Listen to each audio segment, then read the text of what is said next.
Como é que é possível, né, um homem que ensinou a humanidade a pensar melhor, a pensar com clareza, um homem que é tido como o pai da lógica, tenha tido uma visão tão turva sobre algo tão cruel como a escravidão? Estamos falando dele, do magnífico Aristóteles, que nasceu mais ou menos ali em 384 a.C.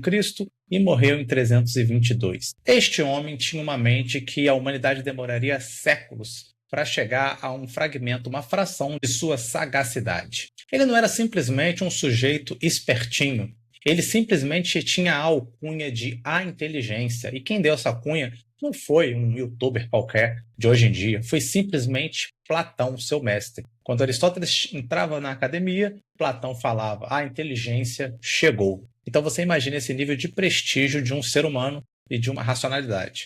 Hoje a gente vai ver um pouco mais de qual era o contexto da escravidão na Grécia, os tipos de escravidão que se tinha diferente, mas a pergunta que eu faço a vocês é: como é possível que este gênio tenha defendido algo tão terrível quanto a escravidão? É isso que a gente vai explorar no episódio de hoje.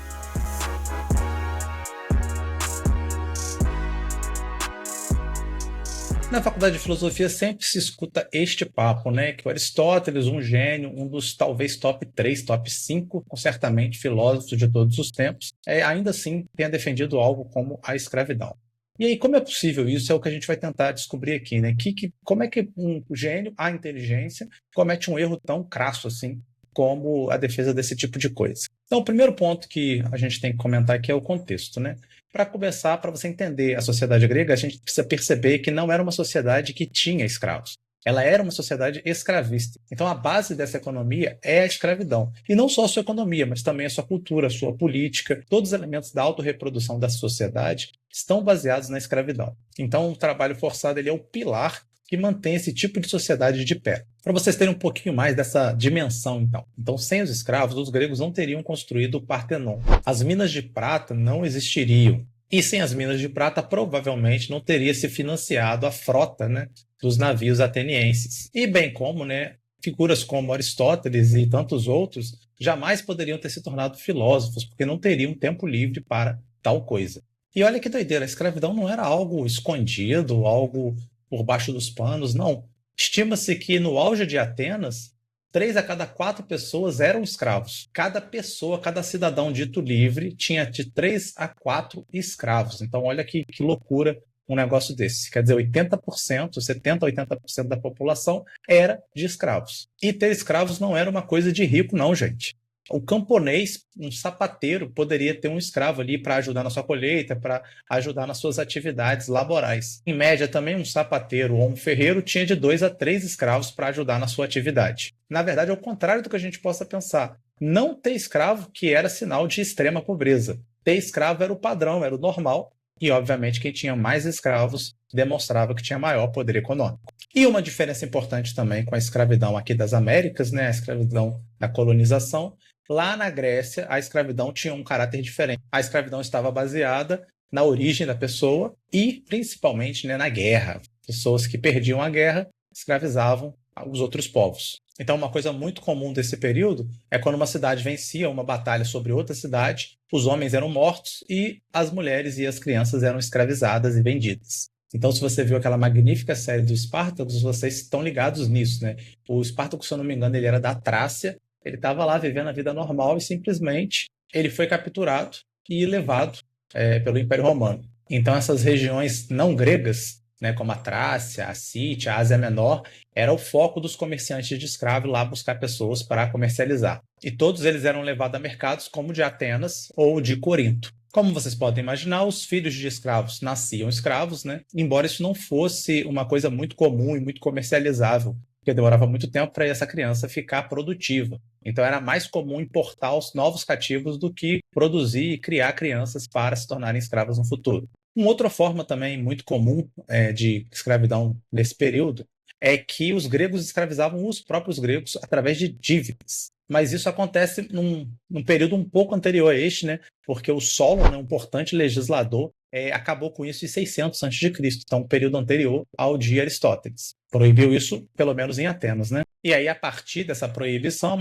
a grande maioria dos escravos passou a ser esses chamados bárbaros, né, esses estrangeiros, o que facilitou a justificativa de Aristóteles de que eles eram inferiores por natureza, e já já a gente entra nesse ponto específico. Então, quer dizer, como é que seria possível dizer que a escravidão era justa porque eles eram inferiores, quando se escravizavam os próprios gregos por dívida? Essa argumentação não faria o menor sentido. Quando a escravidão passa a ser uma escravidão dos estrangeiros, das pessoas de outra origem, que não Atenas, que não dos gregos, aí você abre essa possibilidade desse tipo de justificação terrível. Mas existem dois tipos de escravidão na Grécia, né? Você tinha a escravidão de Atenas, que era um modelo onde o escravo ele é um tipo de propriedade privada do seu dono, né? Ele é uma ferramenta viva que está ali para ser usado, para ser comprado, para ser vendido em mercado. Eles ocupavam todo tipo de função que vocês podem imaginar. Então, eles eram escravos domésticos, eles eram tutores de crianças, né? Os pedagogos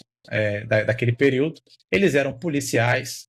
Olha que doideira. Assim, a polícia de Atenas era formada por arqueiros que eram escravizados. Eles eram artesãos e, é óbvio, né, trabalhadores rurais. Já em Esparta, a escravidão era bem diferente. Então, o sistema era até, digamos assim, pior, né, nesse aspecto. Por que ele era pior? Porque os escravos eles eram chamados de ílotas. E eles nada mais eram do que vizinhos. Eles eram estrangeiros, mas eles eram gregos ali da Messênia, uma cidade que foi conquistada por Esparta e que ela subjugou toda a população de massa e a escravizou. Ao contrário do modelo ateniense, né, esses escravos aqui eles não pertencem a indivíduos, eles pertencem ao Estado espartano. Eles ficam, em geral, trabalhando na terra e são obrigados a dar metade de tudo que eles produzem aos espartanos.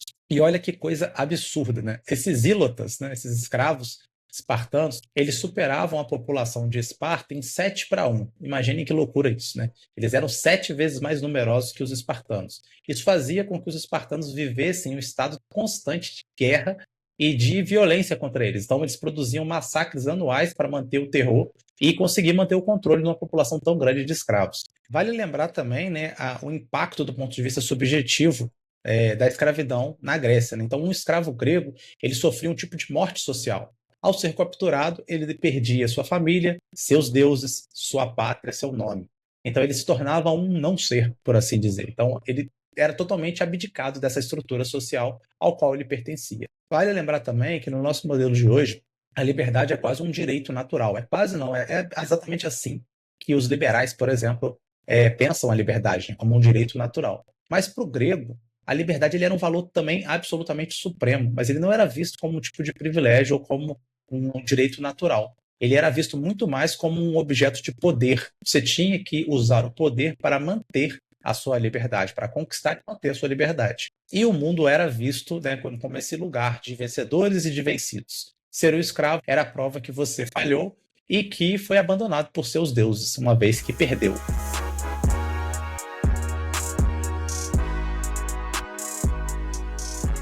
Parou.